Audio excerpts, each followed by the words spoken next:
Here it go. Yes, sir. The boys are back in town. Rap Sports News, RSN Podcast. Yeah, man. Man, another crazy week. Yes, it doesn't stop. It doesn't stop, man. I feel like, man, it's like before when COVID was going on, it was nothing happening. Mm-hmm. And when now, everything is happening. Every single week. What's up with your boy TPain, man? T-Pizzle, man. So this week, TPain was on Academics Podcast, and there was a part of it where he said that if we had social media in the 90s, that the lyricists would have basically killed Pac. It's a bold statement, boy. Right. Man, yeah. First of all, respectfully to T-Pain, you gotta watch what you say, because man, you gotta have half the industry on your head after that. Right. And I see what he was saying in the way that there would have been more lyricists out at that time, and like back in like 95 in hip hop, lyrics meant everything. It wasn't like the feel good music today or the vibe music today that wins, like Future and stuff. Like Future couldn't be out in 1995. No, not at all. That's the key right there. Like now, you're right. There's a different type of music that's being put out. But then at the same time though, you need that balance. Right? So you need that Pac, that someone who's gonna, bring that content, that what you need to hear to get you through the day type of music. You know what I'm saying? Mm-hmm. That riding music, all that. But then at the same time, like you said, sometimes you need some vibing music just to, make the balance smooth. I joke and say, T-Pain, you bugging and all that, but he makes a solid point. I mean, I can't argue 100% for him or against him. Right. Yeah. That's you know what I'm saying? I feel stuck in the middle of what he said. I do ultimately think that Pac would have won and he'd still be who we see him today. Yeah, absolutely. Just because he was no stranger to controversy and he didn't care. This is the guy that said, that's why I fucked your bitch. Yeah. He was... He was like the first one to say that on the song. He was completely a trendsetter. Yeah. He was outspoken. And he didn't bite his tongue, and that's what made him who he was. Right. So rest in peace to Pac for sure. T-Pain got his point. Yeah, you can say what he wants, but speaking of controversy. You know who remind me of that? Lil Boosie. Boosie badass. Getting arrested, has some weed in the car. He's yelling at the cops. Yeah, if y'all haven't seen that video, go check it out. I couldn't stop laughing because of his friend, not because of him. This man was just looking at him like, we gonna have to die today. What? Yo, I didn't sign up for this. Nah. I was just trying to go to the store. Nah. He was just trying to go to the studio. Smoke some weed. Man. Yeah, that reminded me of that barbershop. Remember it was Cedric the Entertainer when he was like with the activists hiding in the barbershop? Yeah. We gonna go out there and we don't care, we gonna die. If they shoot us, we just gonna get shot or whatever he said. And he looked like like what? And started backing away. He started backing up. Yeah, that was his man's for sure. Yeah. Oh my gosh. But Boosie, he said he was getting mad. He said he moved out to the country to get the cops to stop messing with him, and they're still messing with him, and he feels targeted. Yeah, I don't know if he, I think in the video he said he gets pulled over every day, and this and that. Now, I don't know if he really get pulled over. When people, especially black people, when we get mad, we start saying stuff that, you know what I'm saying? Like every day, neighbor put trash in your garbage. You do this every day. Right. First time ever. You know what I'm saying? Yeah. So, I mean, Boosie, he be tripping sometimes. So, yeah. I could see him being messed with, but I can also see him bringing it on himself. Yeah, no, absolutely. Sometimes we definitely put ourselves in situations unnecessarily. But his tone changed though when the cop was like, "I'm gonna let you out the cuffs." You know what I'm saying? We good? We good? Yeah. When he said that, he was good. Before that, he was like, "Let me out them cops. We head up. So I'm gonna hit the first one. Hit the first one. Yeah. Ain't none of that happened. Don't do that, Boozy. Nah. But we're glad he's okay. Hopefully he sorts that out and pays that fine, and they stop messing with him. Yeah, there's enough violence out here, man. Speaking of violence and unnecessary things, rest in peace to Bradley Coleman. Coleman, right? Yeah, Bradley Coleman. He was at a Quick Trip on Peachtree Corners, and somebody tried to carjack him. He didn't give his car up, and they shot him, unfortunately. And since he was blocked in, since another car blocked him in, they weren't able to take his car, so they jumped in a Suburban and drove off. And as of today, when we're recording, they still haven't caught the shooter. Yeah, just for no reason, nonsense. And it's crazy. We both been to that QT many a times. Multiple times. And you never expect it in that area, especially. You know, it's not known as a violent area or nothing. So it's out of character for that area. Yeah, it's real stupid. One, you know, they didn't even take anything. Two, even if they did take something, it's like it didn't need to happen. Right. At the end of the day, it didn't need to happen. You know, there's enough violence going on in the world. Sometimes you see people do radical things for radical causes, right? Like, you know, big protests that turn bad and things that's happening in different countries right now. They're doing it for a cause. They're doing it for a reason, to just go rob somebody for their car or whatever, and not even get it, you know, and then kill the person. Right, and just it's foolishness. Senseless. Yeah, it's foolishness. Senseless. But yeah, rest in peace, Bradley Coleman. You can tell who be missed by me. He was a coach at his school, so yeah, Duluth, right? Yeah, definitely. Rest in peace to you. You know, prayers and thoughts to family and everyone who knew him. Hopefully the cops do their job and catch the suspects. Yeah, speaking of foolishness, man, bring it to a little bit lighter, but it's still foolishness. Bell fries. Come on. $1.25 for extra sauce, and y'all making a fool of yourself like that Tear online? the restaurant up. So Tear the restaurant up. Oh, my God. You seen that? Well, who said that? Who was the one who was like, they just set black people back 300 years? Was that Chris Rock or somebody? Remember the comedy session? Every time something stupid happened, they're like, you just set black people back 300 years. They set us back. Oh, my God. So if you don't know, look up, just type in Bell Fries on YouTube. There were some females in New York who went to a Bell Fry restaurant, and they ordered their food, and they were told that they had to pay $1.25 extra for sauce. Well, that didn't go quite right. Right. They ended up jumping on top of the counters, trying to fight the workers, throwing sauce everywhere, and it turned into like a raunchy music video. It almost seemed like. Oh, jumping on my the counter, God. twerking. Yeah, they were jumping on the counter, playing twerking. Cardi B's new song. You know what, though? Oh, man, we shouldn't have said that. They were playing Cardi's new song because now, you know, people might start doing stuff like that for promotion. You know, artists, they be trying to find an angle. I bet. But it'd be good for Cardi. She'll Be make good more for money. Cardi, yeah. Yeah, but they was tripping. New York City cops, they saying deuces. They're saying that a lot of people who are going to the academy, they get like halfway through it and quit and take other jobs. And delinquency in New York is starting to come up on a rise. Yeah, it's dangerous out there. I mean, it's two things. It's a few things, right? They're saying it's too dangerous for cops, and things are happening that it's not in favor of the cops, so cops are quitting. Mm-hmm. That's what they're saying.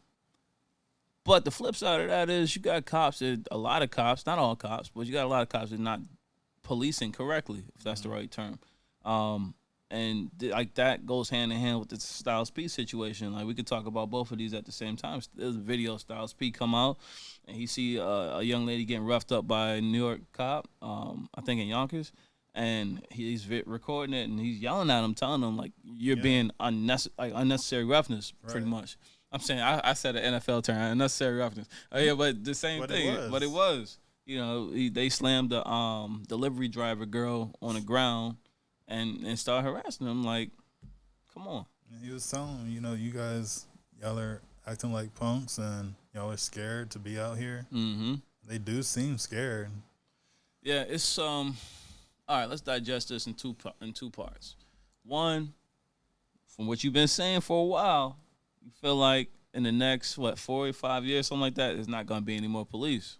Not that there won't be any, but people Presence will be more. Yeah, their presence will pretty much be gone. Yeah, and we starting to see more and more, people kind of shying away from taking an oath because it's too dangerous, or they're just not like what they thought it was going to be. I feel like for a long time, and I could be completely wrong, so I don't want to offend anyone, but some people, I think, got into it for the wrong reasons. Yeah. Some people got into it for the wrong reasons, thinking, okay, what I say goes, and I can treat people however I need to treat them, and do whatever I want to do, and there's no consequences because I'm a cop. Right. Flip side of that is now you got body cams, now everybody got social media, cell phones, and now they're being recorded for every little thing. Mm-hmm. Now the other side of that is you do got the idiots who try to get cops in situations to make it look like it's something that it's not. Mm-hmm. Yeah, because it's easy to make them look racist, especially if they're a white cop. Yeah. Not to go off topic, but to your point, I saw a video this week with some bad little kids. They was in the street. They probably like 13, 14, whatever. And they out there selling water. So the cop gets called and he's like, hey, I don't want to bother y'all, but they call me. They keep calling saying that y'all out here in the middle of the street selling water. Can you just go in the middle part of the road, whatever, and sell the water right there? Just try to stay out of the street. I'll leave. Boom. And they like, you can't tell us what to do. I'm mouthing off. Like they ain't got no manners, no common sense, and then that leads to a big, I don't want to say a brawl, but them trying to chase down all the kids, and then all the people around are recording it. Look what they're harassing the kids. They're harassing the kids when the kids were being assholes. Excuse my language, but they were, and the kids caused that situation, not the cops. Right. They tried to de-escalate the situation, right? Long story short. So how stupid the kids was. One of the boys who got put in the cop car, he had a bag with him, like a little pouch bag, whatever, right? The girl, who you couldn't at first tell it was a girl, but it was a girl. And she comes over, and she's like, yo, I need my pouch. Yo, get my pouch for me now. They go get the pouch. What do they find? A gun. Now she's going to jail. How old is she? I couldn't be no more than 14. Wow. But she says it was a BB gun. Looked like a real gun to me. Looked like a Glock. Right. But she said it was a BB gun. But even still, what was you doing with it? Right. Like, why you need that? If it's a BB gun, it looked like a real gun. You couldn't tell any difference. Clip, all that. So, point is, as much as, we, as people, not saying black people, white people, Hispanic people, whatever, all people, as much as we definitely got to watch out for each other, right? For cops abusing their power, we also need to know the facts, know what happened in the situation. Right, know the whole situation. You got to have that discourse. Yes. But yeah, I do think that people will be more vigilant as time goes on. I know me personally, I feel better protecting myself as a first response to a situation. Mm-hmm. Rather than if something happens, I go hide in the closet and be like, please hurry up and get here. Yeah, no, absolutely. Absolutely. Because, it used to be the stereotype, depending on what area code you live in, how fast they're going to get there. You know what I'm saying? I think it still remains today. But then the other part of that is, it's like culturally, it's hard for me to call them, right? It's like I don't want to call them because, okay, they pull up. They gonna think I'm the suspect. You know what I'm saying? Guns on me. So it's like, and that's happened before. They were protecting people and they showed up and shot him. No, absolutely. He was the suspect. So yeah, absolutely. I mean, it happened to me before. Yeah. So, anyways, also you want to talk about people leaving. Yes, almost yes. How do you feel about that?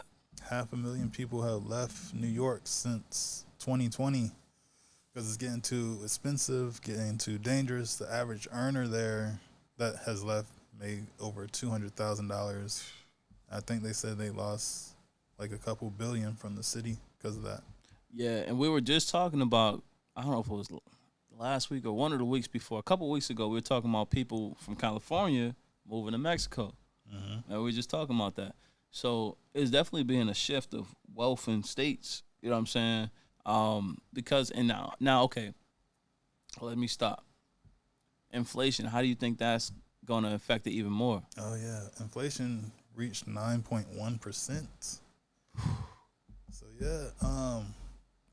yeah, people going broke. And as that happens, people get more desperate, especially on the bottom of the scale. Yep. They get a little bit more dangerous, a little hungrier. So that's causing the rise in delinquency. Yeah.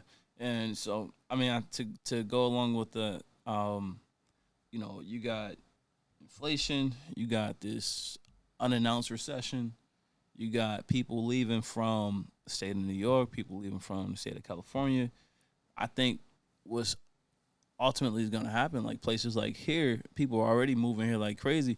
Now it's going to be even more people moving here, I think. Yeah, people are coming here. They said the states that people are moving to is Florida, Texas, Tennessee, and I think Arizona. Yeah. And I think it was for a little bit. I don't know if they still got it in place, but there was no sales tax. You saw that? The governor, somebody in Florida, I saw this maybe a week or two ago. They passed something so that no one would get like taxed on like buying stuff at the stores. Like, oh yeah, I did see that. Yeah, no state tax. I think it was right. No state tax. So I thought that was interesting. So that's kind of attractive. People there too. Like those are incentives in times like this. Mm-hmm. I think we're gonna see other states kind of come to power. Like Florida is looking like they're getting there somewhat. Yeah, but because it costs a lot to live there right now. Yeah, and it's like $3,000 apartments. Oh really? Yeah. Oh, they bugging. Yeah.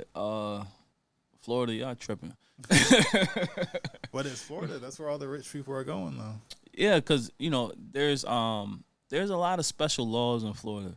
And when I say special, I mean like laws that you in New York or here, you like, what? Like they do that there? Like I heard there's some retirement law, whereas like if once you buy your house in Florida, like nobody can take it from you. I could be wrong on the terms of that. There's a lot of course you got to stand your ground. Okay, you're standing your ground law at a time like this. How do you think that's gonna play out? It can protect you or it can cause some problems, but I believe we have it here in Georgia too. Really? Yeah. I didn't know that. But it's if you think so that law is basically like if you think you're about to have bodily harm or something fatal is about to happen, then you can use deadly force. But like you can't use it if like say like someone breaks in your house and they take your TV and then they're running and then you shoot them, then you'll get in trouble for it. Yeah, you got to shoot them while they're taking the TV. Either that or position them like they were about to hit you with the TV. Yeah, pretty much. Yeah, that is facts. And it's funny you say that because I saw this movie on Netflix before about that. The guy went to jail for a long time because the guy who broke into the house was running in the driveway, and he shot him in the driveway. Right. And cops was like, "Well, if you would have shot him in the house." Mm-hmm. That's what it is. It's real tricky. Like, if someone breaks into your car and you say something or you point a weapon at them, if they run away from you, then you can't shoot them. But if they run towards you, then you can shoot them. Yes, that's a sticky situation. All in all, with the migration from California to Mexico, New York, to all across the states, I think we're about to see some changes happen. Yeah, for sure. More and more immigration coming to America and stuff. Yes, for sure. We're gonna see a big like dynamic change in the next 15 years. And I think that's what's scaring a lot of folks. Mm-hmm. There's certain people that have been on the top of the food chain that are scared of what's going to happen in the next like 20 years. I think that's where we get all these Karen videos and Ken or whatever you call them. Like I saw this video yesterday, made me think of it. I saw a part of it, and it was basically like a guy walking in the street. Mm-hmm. 2 videos. One I sent you about a guy mowing grass and teaching this black guy teaching his daughter the business about mowing lawn, and a white male just comes out with a gun and threatens him, right? Mm-hmm. I'm starting to see a lot of those kind of videos, and it almost feels like why are people so threatened right now?